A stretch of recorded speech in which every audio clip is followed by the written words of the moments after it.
નમસ્કાર વિદ્યાર્થી મિત્રો, હું પંકજ રાવત સર સ્વાગત કરું છું આપ સર્વેનું આપણા સૌની ચેનલ પર। મિત્રો, અહીં આપણે સૌ સોલ્વ કરી રહ્યા છીએ ધોરણ 11ની વાર્ષિક પરીક્ષા માટે વિકાસ અસાઇનમેન્ટ, જ્યાં આજના આ વિડીયોની અંદર આપણે આંકડાશાસ્ત્ર એટલે કે સ્ટેટિસ્ટિક્સ વિષયના પાર્ટ 2 નો વિડીયો અહીંયા વિભાગ બી નો લઈને આવ્યા છીએ। મિત્રો, આની પહેલા આપણે વિભાગ બી ના જ 1 ગુણવાળા પ્રશ્નોના પાર્ટ એ નો વિડીયો આપણે બનાવેલો હતો, જ્યાં મિત્રો અહીં પાર્ટ 1 ની અંદર આપણે જે છે તે પ્રથમ પરીક્ષાના અભ્યાસક્રમમાંથી આવતા 4 પ્રકરણો સોલ્વ કર્યા હતા। આજે દ્વિતીય પરીક્ષા અને વાર્ષિક પરીક્ષાના અભ્યાસક્રમ આધારિત સ્ટેટના બાકીના 4 પ્રકરણને સોલ્વ કરીને આપણે આ વિભાગ બી ની કરીશું પૂર્ણાહુતિ।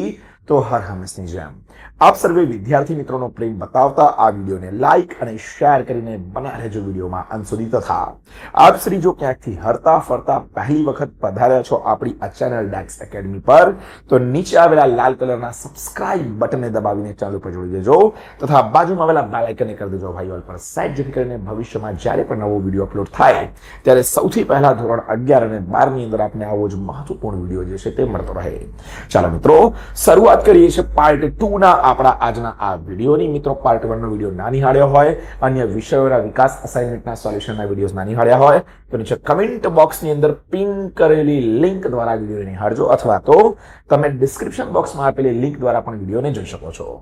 પ્રકરણ નંબર 5 છે ભાઈ અહીંયા દ્વિતીય પરીક્ષાના અભ્યાસક્રમમાંથી। તો સૌથી પહેલા તો અહીંયા પહેલો પ્રશ્ન આપણને જોવા મળે છે પ્રકરણ નંબર 5 માંથી કે વિષમતાંકની કિંમતનો વિસ્તાર જણાવો। તો યાદ રાખજો ભાઈ, એક બહુલકીય વિષમ આવૃત્તિ વિતરણ માટે જેની કિંમતનો વિસ્તાર -1 થી +1 છે, જો આવૃત્તિ વિતરણમાં બહુલક અવ્યાખ્યાયિત હોય તો જેની કિંમત -3 અને +3 વચ્ચે આવે છે।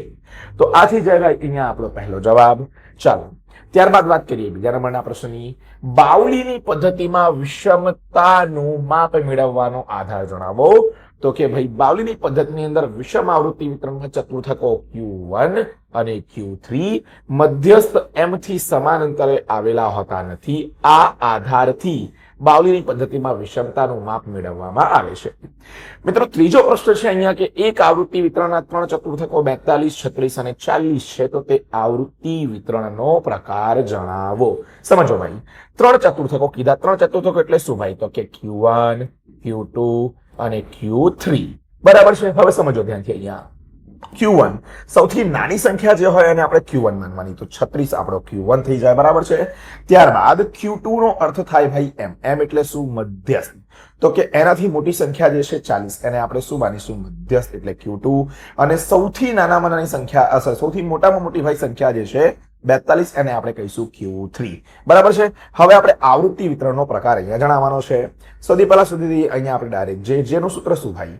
Q3 + Q1 - 2M ભાગાકારમાં Q3 - Q1, બરાબર છે। ચાલો, Q3 કેટલો ભાઈ? તો કે સાહેબ Q3 એટલે 42, ચલો પ્લસ Q1 કેટલો સાહેબ? Q1 અહીંયા 36 - 2M, M એટલે શું? Q2, બરાબર। 2 ના ગુણાકારમાં 40, નીચે આપણે કરી દઈએ Q3 - Q1। ચલો, Q3 કેટલો ભાઈ અહીંયા? તો કે 42 માઇનસ Q1 કેટલો ભાઈ? અહીંયા 36। ચલો હવે અહીંયા આપણે કરીએ 42 + 36, 42 + 36 એટલે 78, 40 દુ કેટલા? તો કે 80, 42 - 36 તો અહીંયા આવી જાય આપણા માટે 6, બરોબર। 4 ને 2 6, ઓકે રેડી। 78 - 80 કેટલા સાહેબ? 78 - 80 -2, -2 ના ભાગાકારમાં 6 કરો તો જવાબ આવે 0.33, પણ કેવો આવે? માઇનસમાં આવે, બરાબર છે। માઇનસમાં જવાબ આવે ભાઈ તો એને આપણે કહીશું ઋણ વિષમ આવૃત્તિ વિતરણ, બરાબર છે। અને આ રીતે ભાઈ આ વાળો દાખલો પણ જે છે તે આપણો શું થઈ જશે અહીંયા? તો કે આ દાખલો થઈ જશે સોલ્વ। ચાલો ભાઈ, ત્યારબાદ ચર્ચા કરીએ આપણે ચોથા નંબરના દાખલાની, પ્રશ્નની। શું છે અહીંયા થિયરિકલ પ્રશ્ન આપણે ચોથા નંબરનો કે વિષમ આવૃત્તિ વિતરણના કોઈ પણ 2 લક્ષણો જણાવો। વિષમ આવૃત્તિ વિતરણના 2 લક્ષણો નીચે મુજબ છે। પહેલું, તેમાં મધ્યક, મધ્યસ્થ અને બહુલકની કિંમતો સમાન હોતી નથી। બીજું, તેમાં મધ્યસ્થથી અંતિમ ચતુર્થકો Q1 અને Q3 ના અંતર સરખા હોતા નથી, અર્થાત Q3 - M does not is equals to M - Q1। આ થઈ ગયા ચોથા નંબરના પ્રશ્નો ભાઈ આપણો ઉત્તર। પાંચમું શું છે ભાઈ અહીંયા? કાર્લ પિયર્સનના સૂત્ર J બરાબર 3 × x બાર - m ભાગ્યા s નો ઉપયોગ કયા સંજોગોમાં કરી વિષમતાંક શોધવામાં આવે છે? કોઈ પણ એક સંજોગ જણાવો, બરાબર છે। તો એક સંજોગ આવો થાય ભાઈ કે આવૃત્તિ વિતરણમાં એક કરતા વધુ બહુલક હોય ત્યારે આપણે ભાઈ જે બરાબર 3 into x bar minus M ભાગાકારમાં S નો ઉપયોગ કરીએ છીએ. આ રીતે ભાઈ પ્રકરણ નંબર 5 ના તમામ પ્રશ્નો પૂરા થાય અને વાત આવે પ્રકરણ નંબર 7 નિદર્શન પદ્ધતિઓની. સંપૂર્ણ ભાઈ થિયરી ચેપ્ટર છે અહીંયા આ, અને દ્વિતીય પરીક્ષાના અભ્યાસક્રમમાંથી અહીં લેવામાં આવેલો છે. શું છે ભાઈ, જો સમષ્ટિમાંથી નિદર્શના એકમો એક સાથે લેવામાં આવે તો નિદર્શનનો પ્રકાર જણાવો. તો શું કીધું, જો સમષ્ટિમાંથી નિદર્શના એકમો એક સાથે લેવામાં આવે તો તેને પુરવણી રહિત નિદર્શન એટલે કે સેમ્પલિંગ વિધાઉટ રિપ્લેસમેન્ટ કહેવામાં આવે છે. કારણ કે એક સાથે એકમો પસંદ કરતી વખતે એક જ એકમ બે વાર પસંદ થવાની શક્યતા રહેતી નથી. પુરવણી રહિતની અંદર કોઈ પણ પુનરાવર્તિત ના થાય એકમ, જ્યારે પુરવણી સહિતમાં પુનરાવર્તિત થઈ શકે છે એકમ. ચાલો ભાઈ, ત્યારબાદ શું કીધું બીજું, નિદર્શ તપાસનું એક ઉદાહરણ આપો. નિદર્શ તપાસનું એક ઉદાહરણ શું હોય? રસોઈ બનાવતી વખતે દાળ કે ચોખા ચડી ગયા છે કે નહીં તે જોવા માટે તેમાંથી થોડા દાણા લઈ તપાસવા એ નિદર્શ તપાસનું ઉત્તમ ઉદાહરણ છે. અન્ય ઉદાહરણ તરીકે લોહીની તપાસ માટે શરીરમાંથી લોહીના થોડા ટીપા લેવા, આ બધું શું કહેવાય ભાઈ? નિદર્શ તપાસ કહેવાય. ચાલો ભાઈ, ત્રીજું, સમષ્ટિ તપાસને બદલે નિદર્શ તપાસને શા માટે પ્રાધાન્ય આપવામાં આવે છે? તો અમુક કારણો છે કે એના લીધે નિદર્શ તપાસને બદલે સમષ્ટિ તપાસને બદલે નિદર્શ તપાસને જે છે તે પ્રાધાન્ય ભાઈ અહીંયા આપવામાં આવે છે. કયા કારણો છે ભાઈ? સમય અને ખર્ચમાં બચત થાય છે, બરાબર છે. બીજું, કાર્યક્ષેત્ર ખૂબ મોટું હોય, બરાબર, એકમ સુધી પહોંચવું શક્ય ના હોય ત્યારે, અને એકમોનો જ્યારે ભાઈ નાશ થતો હોય એવા સંજોગોમાં. તો માટે જે છે ભાઈ તે અહીં સમષ્ટિ તપાસને બદલે નિદર્શ તપાસ જે છે તે આ ત્રણ કાર્યાનુસાર જે છે તે વધારે યોગ્ય અહીંયા માનવામાં આવે છે. ચાલો ભાઈ, ચોથું, સમષ્ટિ તપાસમાં શા માટે ત્રુટીઓ પ્રવેશે છે ભાઈ? તો સમજો, સમષ્ટિ તપાસમાં એકમોની સંખ્યા ખૂબ જ વધારે હોય છે, જેના કારણે ગણતરી કરનારાઓની બેદરકારી કે થાકને કારણે ભૂલ થઈ શકે છે અને માહિતી મેળવવાની પ્રક્રિયામાં એક સૂત્રતા જાળવવી મુશ્કેલ બને છે. માટે પાંચમું ભાઈ અહીંયા આવે છે કે યાદચ્છિક સંખ્યાઓના કોષ્ટકો સૌપ્રથમ ક્યારે અને કયા આંકડા શાસ્ત્રી તૈયાર કર્યા હતા? એકદમ સહેલો પ્રશ્ન છે ભાઈ કે યાદચ્છિક સંખ્યાઓના કોષ્ટકો સૌપ્રથમ ઈસવીસન 1927માં આંકડાશાસ્ત્રી LHC ટિપેટ દ્વારા જે છે તે અહીંયા તૈયાર કરવામાં આવેલા હતા. આ રીતે પ્રકરણ નંબર 7 નિદર્શન પદ્ધતિઓ પણ થઈ જાય પૂરું દ્વિતીય પરીક્ષાના અભ્યાસક્રમમાંથી. હવે મિત્રો આવશે પ્રકરણ નંબર 8 અને 9 જે છે વાર્ષિક પરીક્ષાના અભ્યાસક્રમ આધારે. 8મા નંબરના પ્રકરણની અંદર પહેલો જ થિયરિકલ પ્રશ્ન આવે છે, વિધેયના વિસ્તારને સંકેતમાં લખો. વિધેયના વિસ્તારને સંકેતમાં RF કહેવામાં આવે છે. હવે પ્રેક્ટિકલ દાખલો છે ભાઈ, અહીંયા જોઈ લઈએ. જો r ટેન્ડ્સ ટુ r અને f of x બરાબર 3x² + 5 હોય તો વિધેયનો પ્રકાર જણાવો. કે ચલો જોઈ લઈએ આપણે. બહુ જ સહેલું છે. જ્યારે પણ ભાઈ r આપેલું હોય તો ત્યારે તમારે ધારવાનું કે r ની કિંમતોને અહીંયા લેવામાં આવે dash dash dash -2 -1 0 +1 +2 dash dash dash અનંત સુધી છે, બરાબર છે. કઈ નહીં કરીએ આપણે ભાઈ, x ની જગ્યાએ આ 5 કિંમતોને આપણે મૂકતા દઈશું. દાખલો જે છે તેને સોલ્વ કરતા દઈશું. શું છે આપણું સૂત્ર? f of x બરાબર 3x² + 5, બરાબર છે. ચલો લખી દઈએ પહેલા આપણું આ સૂત્ર આ બાજુમાં, બરોબર છે. શું લખી દઈશું આપણે કે f of x બરાબર 3x² + 5. ચલો પહેલા શું મૂકીએ? f of -2, બરાબર. પહેલી કિંમત -2 લીધો આપણે. શું મૂકી દઈએ છીએ અહીંયા? -2. તો લખો 3 × -2² + 5. ચલો 3 × 2² કેટલો? 4, બરોબર, +5. 4 તરી કેટલા? 12. 12 + 5 કેટલા થાય ભાઈ? તો કે 60 થાય અહીંયા 17. ચલો પેલું 17 આવી ગયું. હવે શું મૂકશું? -1 મૂકીશું. તો f of -1 બરાબર 3 × -1² + 5. ચલો બોલો, -1² કરો તો કે 60 થઈ જાય અહીંયા +1. તો +1 + અહીંયા 5. 3 એકુ કેટલા? 3. 3 + 5 કેટલા થાય? 60 થાય 8. ચલો બીજું સોલ્વ થઈ ગયું. ત્યારબાદ શું કરીશું ભાઈ અહીંયા આપણે? તો કે 0 મૂકીશું. ચાલો f of 0 બરાબર 3 × 0² + 5. ચલો 0² શું થાય? 0. 3 જોડે ગુણાકાર થાય 0 તો 0 થઈ જાય. 0 + 5 કેટલા થાય? 5 થાય. 0 પણ પૂરું. હવે શું મૂકશો ભાઈ? 1 મૂકશો અહીંયા. તો f of 1 બરાબર 3 ગુણાકારમાં 1² + 5. ચલો 1² કેટલો થાય? 1 થાય +5. 3 એકુ 3. 3 + 5 બરાબર કેટલા થઈ જાય? અહીંયા 8 થઈ જાય. ચાલો આગળ કરીએ આપણે ભાઈ. હવે શું આવે અહીંયા? f of 2. છેલ્લું શું છે? f of 2. ચલો 3 × 2² + 5. ચલો 2² કેટલો હતો? 4. 4 + 5 બરાબર છે. ચલો 4 તરી 12. 12 + 5 કેટલા થાય? 17. હવે ધ્યાનથી અહીંયા આપણે જોવા જઈએ તો અહીંયા જુઓ ભાઈ, અહીંયા આવ્યા 17, બરાબર. અહીંયા પણ આવ્યા 17. ત્યારબાદ જુઓ અહીંયા આવ્યા 8, અહીંયા પણ આવ્યા 8. જ્યારે પણ ભાઈ આપણને ખબર છે નિયમ અનુસાર કે અહીંયા 17 હોય, અહીંયા પણ 17 આવતા હોય, અહીંયા 8 છે, અહીંયા 8 છે, અથવા કોઈ પણ એવી સંખ્યાઓ જો આવતી હોય અને અહીંયા સામે આપણે જોવા જઈએ, બરાબર, એક બાજુ 8 છે, બીજી બાજુ 12 છે, જો અહીંયા પ્રતિબિંબો સરખા આપણને મળતા હોય તો કે અહીં લખી શકીએ આપણે કે પ્રતિબિંબો સરખા હોવાથી શું લખીશું?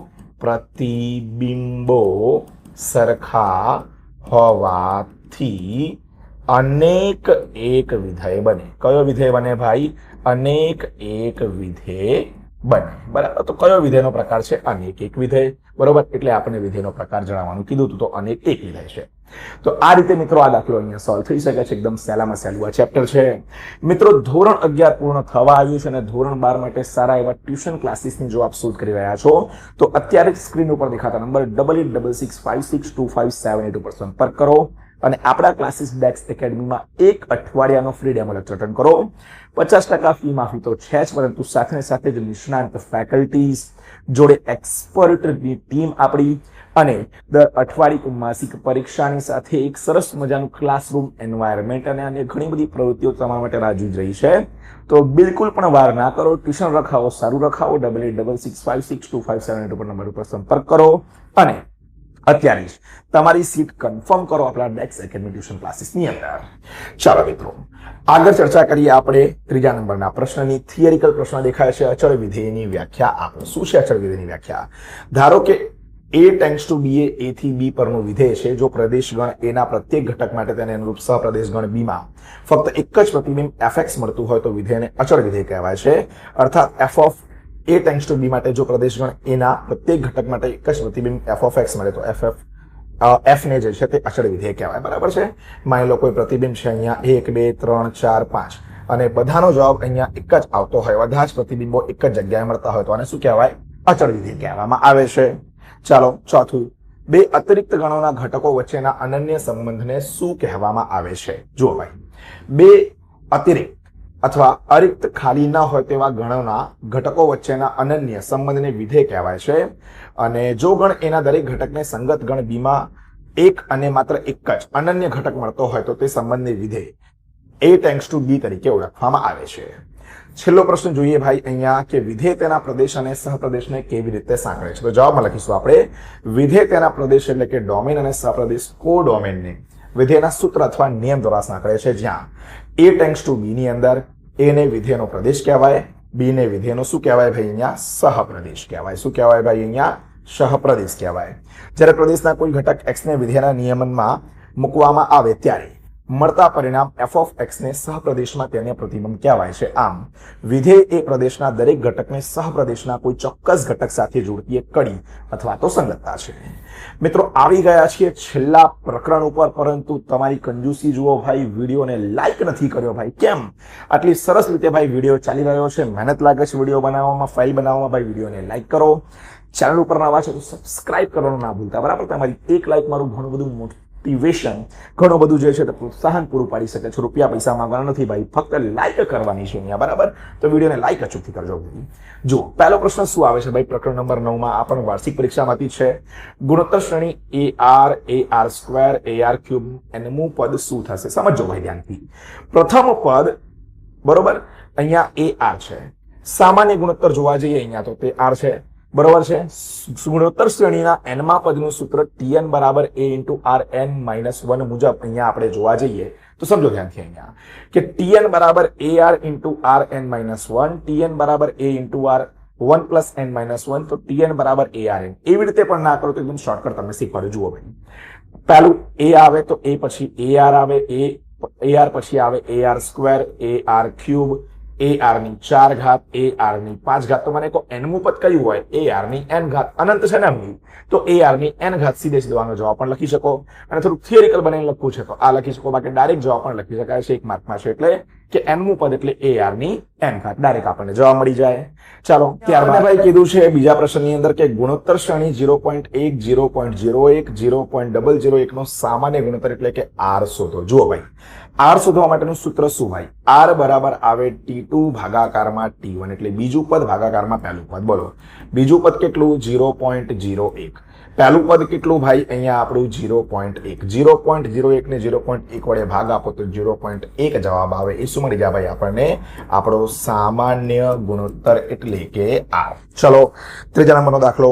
ગુણોત્તર શ્રેણી 7 7 7 માટે પ્રથમ 20 પદોનો સરવાળો શોધો. સમજો ભાઈ, જ્યારે પણ શ્રેણીના બધા જ પદો સમાન હોય, અહીંયા આપણે જોઈએ તો એ પણ 7 છે, R પણ R જે છે તે R બરાબર આપણને 1 મળે આવવામાં, બરોબર. 7 ભાગ્યા 7 કરીએ, પહેલું પદ બીજું પદ ભાગાકારમાં પહેલું પદ, બરાબર છે. T2 ભાગાકારમાં T1 તો R બરાબર 1 મળે. તો R બરાબર જ્યારે પણ 1 મળતો હોય ત્યારે હંમેશા આપણે સૂત્ર મૂકવાનું SN બરાબર N ઇન્ટુ A. ચલો બોલો SN શું આવે? S20. તો N શું મળ્યો મારો? 20 મળ્યો. મલ્ટીપ્લાય બાય A કેટલો આવ્યો અહીંયા? 7. 20 ગુણ્યા 7. 7 દુ કેટલા થાય ભાઈ? 14. 140. આ 140 મારો શું મળી જાય અહીંયા ભાઈ? જવાબ મળી જાય. બહુ સિમ્પલ છે. જ્યારે પણ યાદ રાખજો કે ભાઈ આપણને R બરાબર 1 મળે તો સીધું SN બરાબર N ઇન્ટુ A આપણે મૂકી શકીએ છીએ, બરાબર. આ રીતે આ ત્રીજા નંબરનો દાખલો પણ અહીંયા જે છે ભાઈ તે સોલ્વ થઈ જાય.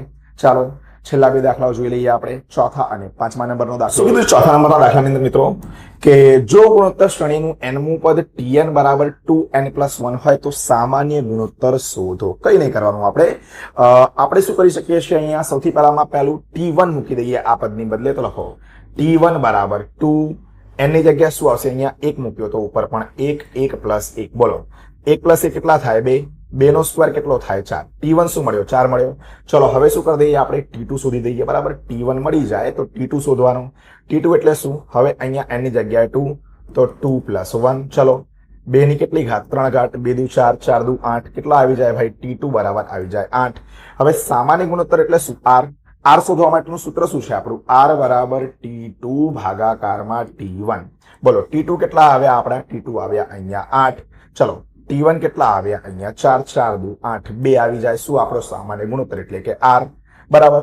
આ રીતે આ ચોથા નંબરનો દાખલો પણ સોલ્વ થઈ જાય. ચાલો છેલ્લો દાખલો. વિધાન ABCD ગુણોત્તર શ્રેણીમાં હોય તો AD બરાબર BC થશે. સાચું કે ખોટું? બરાબર જોઈ લઈએ, તપાસી લઈએ આપણે. સૌથી પહેલામાં પહેલું ABCD.